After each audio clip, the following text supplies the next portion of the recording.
yeah, obviously the last game ran out, so অবশ্যই এখানে জিতে আমাদের সিরিজের সমতা আনার সুযোগ আছে।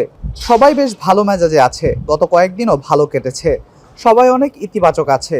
প্রথম ম্যাচে আমাদের অনেকেই ভালো করেছে, আমাদের জন্য ভালো অনেক ব্যাপার ছিল সেই ম্যাচে।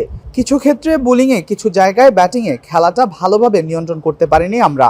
দল হিসেবে কিছু জায়গায় আমাদের আরও ভালো হতে হবে, ব্যাপারটা আমরা জানি। আজ ট্রেনিং আছে, আশা করি কালকের জন্য প্রস্তুত হতে পারবো। better at a few things. So yeah, we got training today, and obviously, hopefully, we can get that ready for tomorrow. Yeah, 100%. Both of them are very good players. হ্যাঁ, দুজনই পাওয়ার প্লেতে দারুণ ব্যাট করে, 360 ডিগ্রি ব্যাটিং করে বোলারদের চাপে ফেলতে পারে তারা। এমন দুজন দলে থাকা দারুণ ব্যাপার। তারা সুপার স্ম্যাশে ভালো করেছে, ফলে এই সুযোগটা ডিজার্ভ করতো তারা। ড্রেসিং রুম তাদের খেলায় অনেক খুশি। শুরুর 10 ওভারে বাংলাদেশকে চাপে ফেলে দিয়েছিল তারা। আমাদের চেষ্টা করতে হবে যেন এই মোমেন্টটাই ধরে রাখতে পারি। The bowlers under pressure in that first 10 overs were quite good.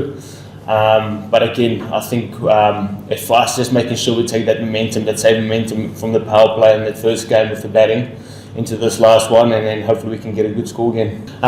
He played a magnificent knock at the back end, obviously putting us death bowlers. হ্যাঁ, সে শেষ দিকে দারুণ ব্যাট করে ডেথ ওভারে বোলারদের চাপে ফেলে দিয়েছে। এই জায়গায় আমাদের আরো ভালো হতে হবে। আমাদের অনেকেই তার বিপক্ষে খেলেনি, কাল তার বিরুদ্ধে ভালো প্ল্যান নিয়ে নামতে হবে। A lot of guys haven't played against him, so we know we've done our scouting now, and hopefully we can come up with a good plan tomorrow and eliminate those shots again. So yeah, Ben Lister obviously bowled well in that first game. Not sure. Coach wicket দেখে সিদ্ধান্ত নেবেন কারা খেলবে এই ব্যাপারে। প্রথম ম্যাচে আমাদের প্ল্যান কাজে লাগানোতে কিছুটা ঘাটতি ছিল হয়তো, তাই পিছিয়ে ছিলাম। নিশ্চিত করতে হবে সেগুলো শুধরে যেন কালকে ভালো করতে পারি। We just maybe a couple overs short in terms of plans with the bat and ball. It's certainly not a panic station for us. Just making sure we tidy up a few things in both areas of the game, and then hopefully we can come up in a better at the top tomorrow.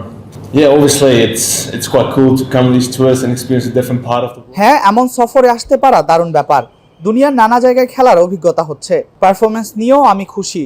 এই সফরে ভিন্ন ভিন্ন ভূমিকায় ছিলাম আমি শুধু চেষ্টা করে গেছি আমার কাজটা করে যেতে, এবং আশা করি কাল দলে আরো অবদান রাখতে পারবো। For me, it was just making sure I stay in the moment and enjoy where my feet is at the time, and play what's in front of me. It's obviously the third ODI I was even blown away by it, but again, it's just it's a new game tomorrow, and hopefully I can contribute to another team performance, and hopefully we can get over the line.